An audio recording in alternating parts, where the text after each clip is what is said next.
Round up a posse, it's the Medicare for the Lazy Man podcast. A podcast that loves Italian beef sandwiches from Wrigleyville South in Austin, Texas. Offending lazy people everywhere, it's Medicare expert Doug Jones.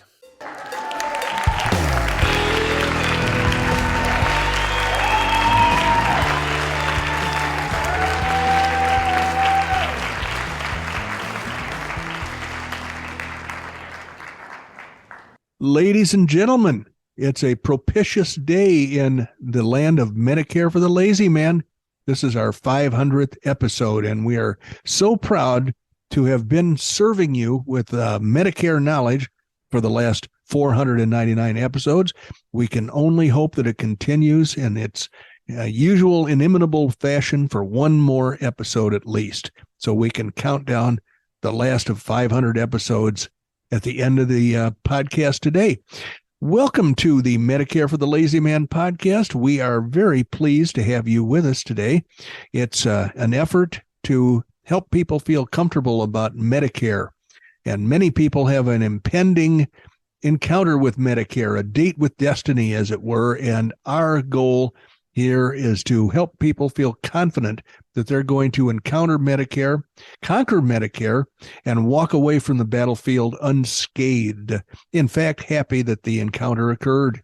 So one way to do that is to have a weapon in your hands that is unmatched by any enemies of yours. And that weapon could be my book, Medicare for the Lazy Man 2023. You can get that weapon at barnesandnoble.com. It's a beautiful paperback with colorful illustrations, and it would cost you $9. If you prefer to go to Amazon.com and put into the search window Medicare for the Lazy Man 2023, you're going to have a choice of 4 different editions. You're going to have a choice between the paperback with black and white illustrations, the Audible book wherein someone reads it to you, the Kindle ebook, which is a very reasonably priced edition of my book, or the magnificent hardcover, colorful illustrations and all, for $22, making an excellent gift for friends and loved ones alike. So whatever you choose, you're going to have the same knowledge at your hands that turns that book into a weapon to fight evildoers with. Medicare is a field that can easily be confusing and intimidating, but with that weapon in your hands, you will conquer Medicare and come out the winner every time. And I know somebody who can attest to that or testify to that, and that is Randy Carson. He is sitting right on the other side of the screen from me, and he looks like he's ready to start the day. So, Randy, join us, will you? Thanks. I am ready to start the day because I certainly wanted to congratulate you, Doug, on your 500th episode. That's a monumental task, considering that we started out, 2.5 years ago, you said? 3.5 years ago? I would say it was January of 2020 is my recollection. So 3 years ago. Okay. Yeah, and we frankly, started out go ahead. Well, you deserve as much of the credit as I do, because without you, this would have been impossible. Witness the fact that when you came down with the Wuhan flu, you were hauled off to the hospital, and they kept you locked up there until you could tell them exactly where you were, which apparently was a couple of weeks. But meantime, once I played out the episodes that we had stacked up, the podcast went dark, because it could not function without your skillful input. So thank you for surviving that experience and coming back. Well, thanks, Doug. I appreciate the thoughts. I really do. You're a gentleman and a scholar to have said that. I really, 500 episodes, that's a lot of work on everybody's part. And I want people to do something special for me. I want you to write Doug at his email address, dbj@mlmmailbag.com. and give him, some sort of a recollection about, a particular episode that you enjoyed. Where were you when you heard your favorite episode? That's right. Where were you when you heard your favorite episode of, Medicare for the Lazy Man podcast? So anyway, if you do that for me, I would certainly appreciate it. And I'm going to turn it back over to Doug now. All righty. Well, listen, I had a person contact me. This happens every day, and I am grateful for the fact that there's a bunch of people out there every day. New people discover Medicare for the Lazy Man, and they ask me questions. They often ask me what my recommended products would cost, and so forth and so on, and or do they have a situation that they need assistance with. And so I was contacted by a woman yesterday from Texas who has an interesting situation. She said, I got to decide whether to stay on my husband's employer plan for the duration. He just got laid off for the duration of the extended insurance coverage that Congress has mandated way back in I think it was the 1980s when this when it was mandated that there'd be God, I'm trying to think of the term now. But anyway, so, or should I go on Medicare right away? I'm turning 65 in a couple of months. And I said, well, fill out this questionnaire and let's go to work and see which one makes the most sense for you. And so Cobra, that's what I was trying to think of. She was on Cobra, and her husband's not even close to 65 yet. So basically, we're talking about her, and would it be better for her to leave Cobra? And I said, Cobra's pretty expensive, so it may be that it's going to be better for you to go on Medicare now. And so I said, send me your poop, and she did. And part of that poop was a list of 5 drugs that she takes.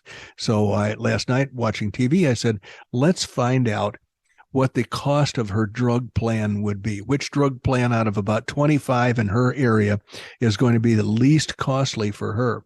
And so I did that. I worked that out on the government website, plugged all of her information into the government database, and it came back with the 3 cheapest plans. And they were pretty close to the same price, and they were horrifically expensive.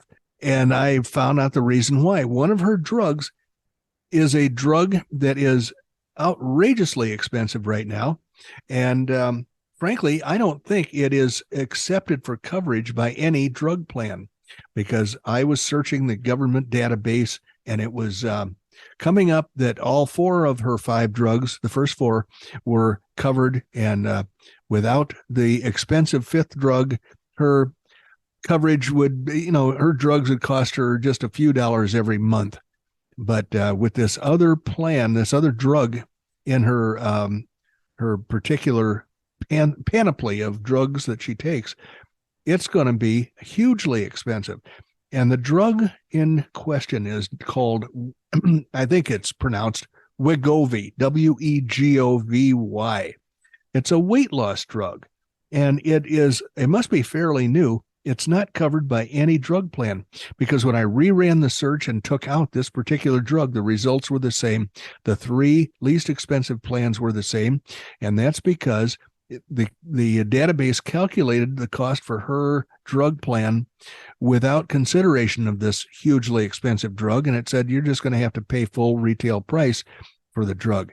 When you take it out, the other 4 drugs were handled the same way, and I know exactly which drug plan is going to be the cheapest for her. But that set my imagination at work, and I thought, what is this drug, and what is it for? And I wondered for a moment if it was like insulin, which should be treated differently, but the government database hasn't caught up to that change yet. And so I did a little research, and I found out that that's not the case. It is not insulin. It's a weight loss drug for people who have other problems like high blood pressure caused by their excess weight. So I'm going to read a little bit of a research article I discovered about this drug, and it's entitled Wegovy Works. But here's what happens if you can't afford to keep taking the drug. Remember, I said it's very expensive. So the article goes on to say, Wegovy has been called a major breakthrough, given how well it works to reduce body weight. But the injection drug, that's the other thing, she injects herself with this drug once a week. The injection drug is extremely expensive, and when people cannot afford to stay on it, they experience rebound weight gain that is hard to stop. That makes me think maybe you should never start taking it. It goes on to say, from TikTok influencers talking it up to celebrities worrying about Ozempic face, drugs like Wegovy and Ozempic are being touted as weight loss miracles in a country obsessed with slimness. But the drugs aren't intended for cosmetic weight loss.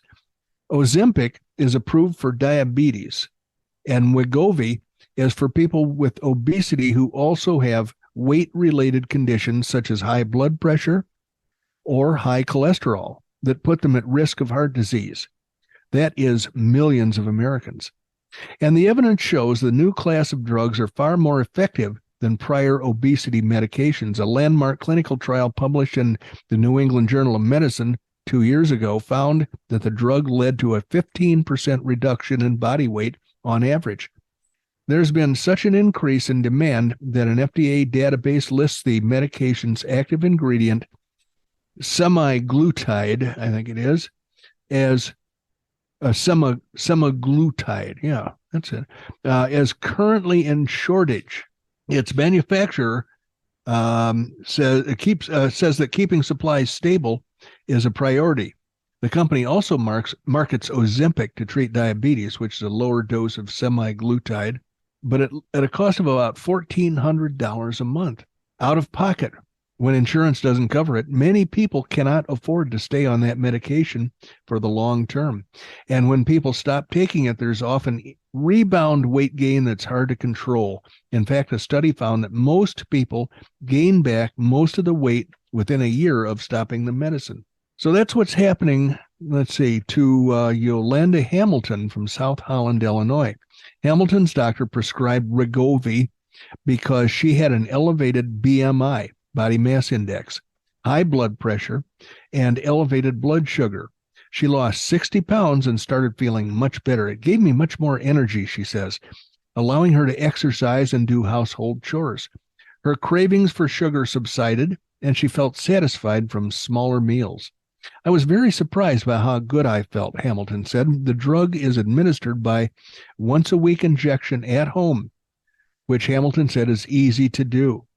Her Aetna insurance plan covered the cost of medication, but when she changed jobs last fall, her new insurance plan through Blue Cross Blue Shield of Illinois denied coverage. Now, I've got to step back here. Depending on the size of her companies, it might not have been the insurance company that made that decision. It was more likely that her employer had a self-funded plan and told the insurance company to cover or not to cover that drug for her use. So it's probably not the fault of Blue Cross Blue Shield of Illinois, because if the employer designed a self-funded plan and told Blue Cross and Blue Shield of Illinois not to cover that drug, then they would be a whipping boy. They would be blamed by a disgruntled employee rather than the employer being blamed. It tends to keep morale a little bit higher when the employer is making tough decisions about what sort of benefits to put into their insurance plan for the employees. Anyway, this Hamilton lady now works in a hospital ER registering patients, which requires her to sit most of the day. And after a few months of not taking the drug, she has gained back 20 pounds. I'm very frustrated about the weight coming back in so little time, she said. Blue Cross Blue Shield of Illinois told NPR its benefits offered by employer plans can vary. Weight loss drugs like Wegovy may be covered depending on the member's benefit plan, a spokesperson for the company said. Many other insurance carriers also determine coverage based on what the employers are willing to cover. There you go. That is exactly what I was saying a few minutes ago. The employer often makes the choice, if it's a large enough company, to have a self-funded plan. So, barriers to life-changing drug. The rebound weight gain is not a surprise given how the medication works. Wegovy's active ingredient, semaglutide, is a GLP-1 or a glucagon-like peptide, which mimics the GLP-1 safety hormones. It's pretty exciting stuff here. Safety hormones in our bodies. When we eat that, it's released from our intestines and sends a signal to our brain centers that control appetite. This hormone is telling your brain, I'm full. I don't need to eat anymore. This doctor who made that statement also serves on an advisory board, so he's very well versed in nutritional therapy. What the pharmaceutical companies have done is taken the hormone that is naturally occurring and restructured it into a drug. So it's not a surprise that when people stop taking the medicine, they start to feel hunger. So this back to the Hamilton lady, she said, I crave sweets and her appetite has increased. She no longer feels satisfied with small meals. I'm losing my energy, she said, as the weight comes back. Her doctor's office is helping Hamilton appeal the insurance denial. But as she waits, she's worried that stopping the medication will also influence her blood pressure and blood sugar. She's at risk of having these conditions worsen with the regaining of the weight. If I gain more weight, I will be on more medications, said Hamilton, giving her long struggle with weight loss. She'd finally found something that was working. Obesity rates rise during the pandemic, the panic, I call it, fueled by stress, job loss, and sedentary lifestyle. We're seeing a lot of patients have this rebound weight gain, and it can really be devastating, says a different doctor, a family physician based in North Carolina. Unfortunately, being a new medication, it's one of these that's subject to the pricing of the manufacturer. A representative from the company that makes it offers a $500 coupon for Wegovy to reduce the cost for patients paying cash. But let's see, it is still difficult for people, $1,300 a month for people paying out of pocket, which is out of reach of most people, even if they do have a coupon. On the other hand, the Ms. Hamilton says Wegovy is revolutionary, but she says she definitely can't afford to pay for it. Some people who need it the most are unable to access it. Well, that's unfortunate, but that's the way life is structured, I think. We're talking about a huge health equity issue.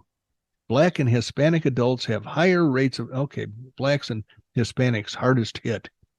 Since Wegovy was approved by the FDA in 2021, some insurance plans have begun to cover the medication for people who meet clinical prescribing guidelines.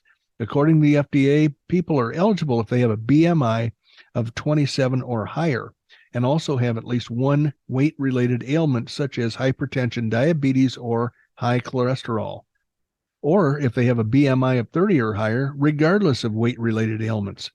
But insurance coverage is very spotty.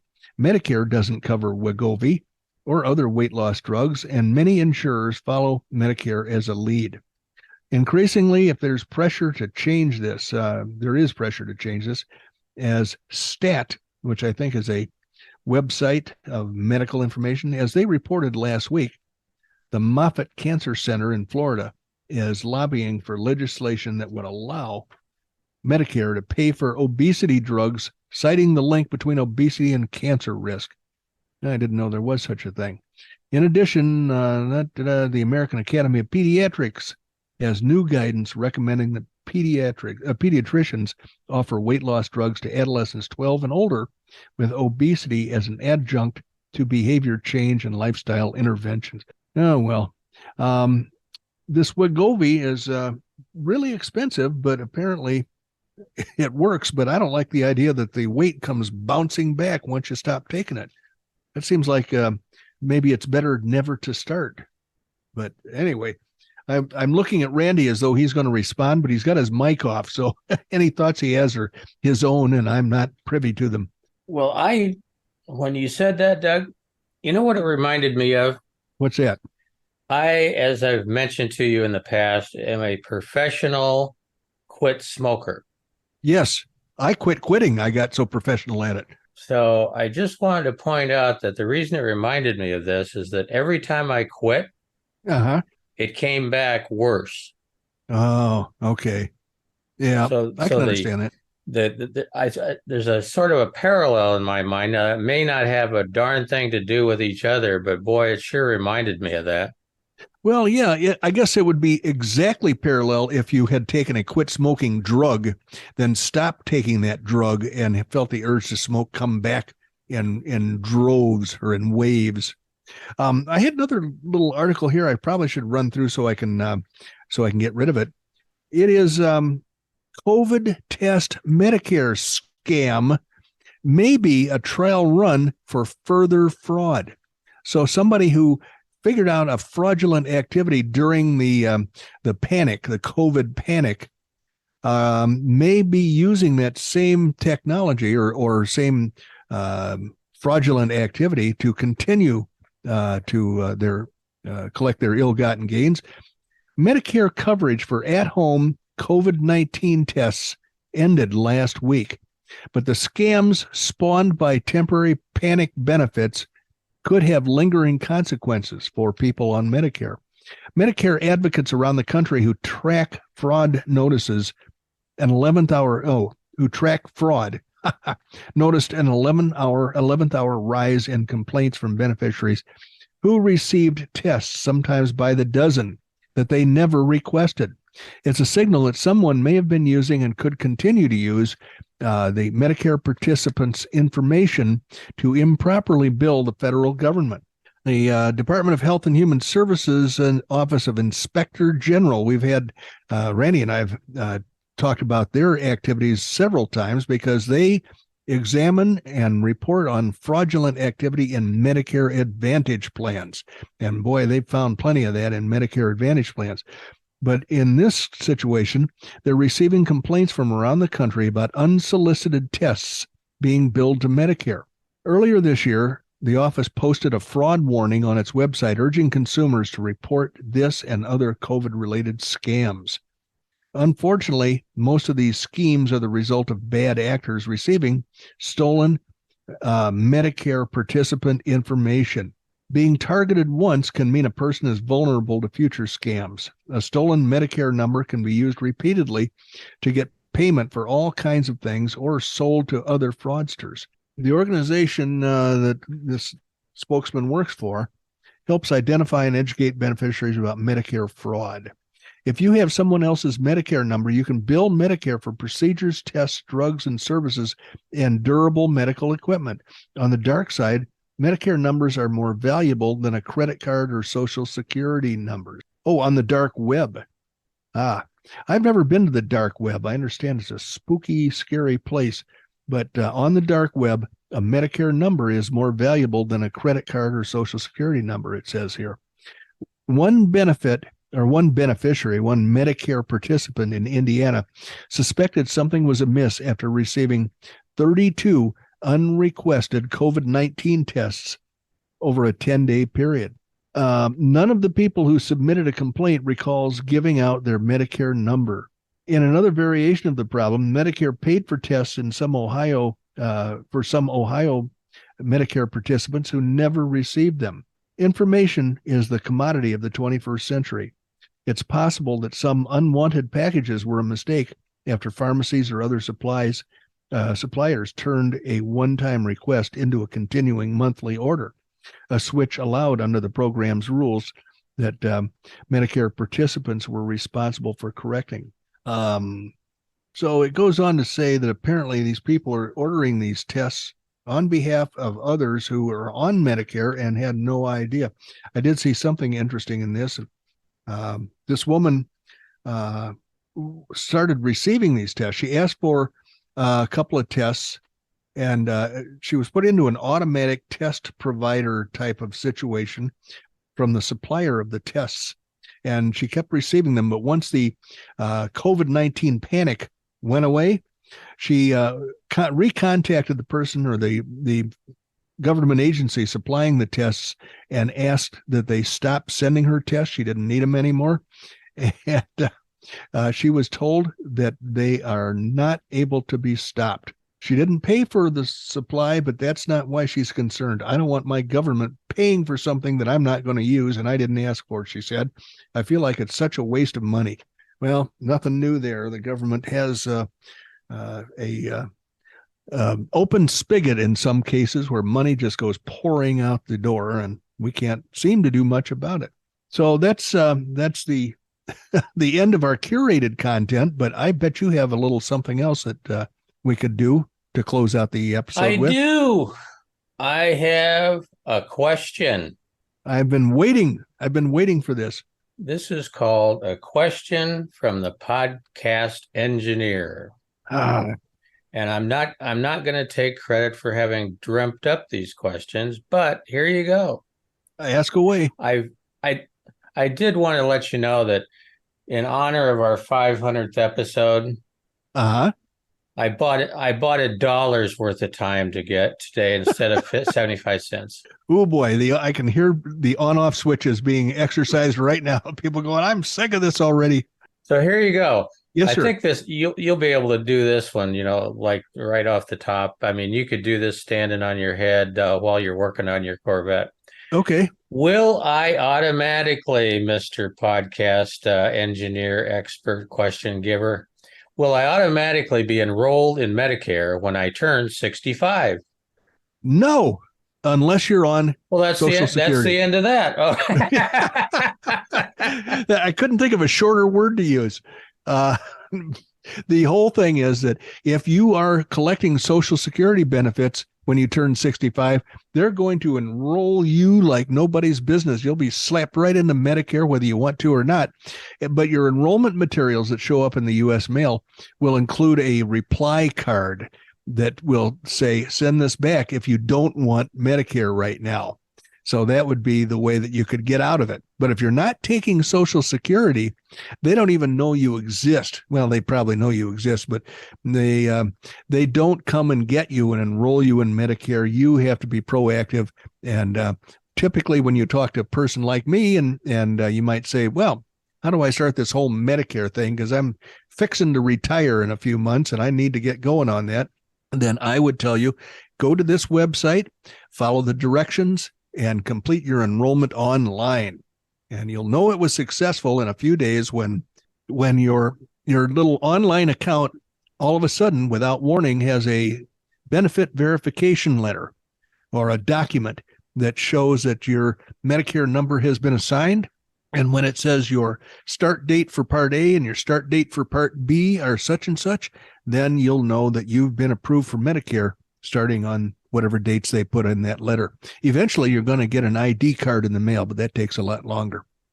So I hope that was a sufficient answer for that question, Randy. Yes, absolutely. I knew it was going to be an easy one. I didn't know it was going to be quite that easy, but you got a whole bunch more, though. So I'm thinking you're going to be stumping the Medicare expert at some point.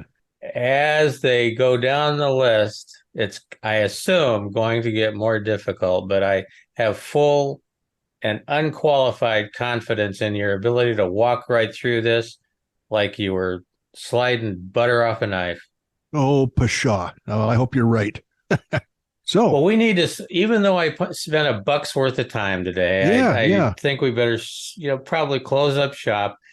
Couple things we always talk about. Number one is Doug is a nationwide licensed agent to help you with your Medicare supplement planning and purchasing, as well as your drug plans. And as I asked earlier, because this is a special episode for us, write Doug at dbj@mlmmailbag.com and mention to him what your favorite episode was. I think that'll give him a kick.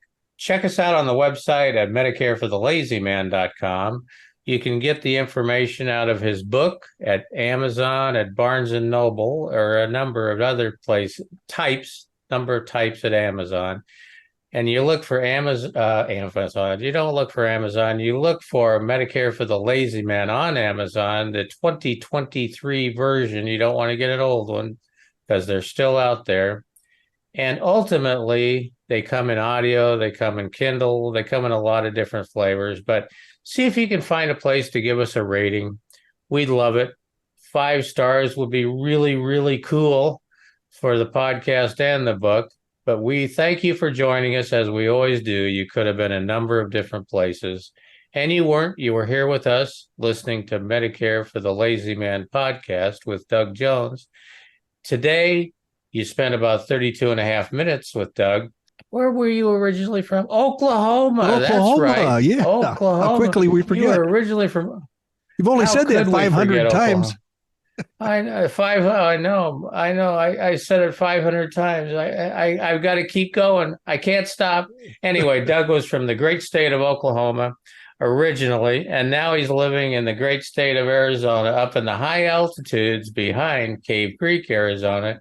in his fortress of solitude, and I'm going to clock it in today. Let's put him down below the oxygen level, 9,800 feet. Well, I wasted money on that swimming pool. It's too cold up here to enjoy it. Thank you, Randy, and thank you, ladies and gentlemen, for joining us. We'll look forward to our next encounter. Bye-bye.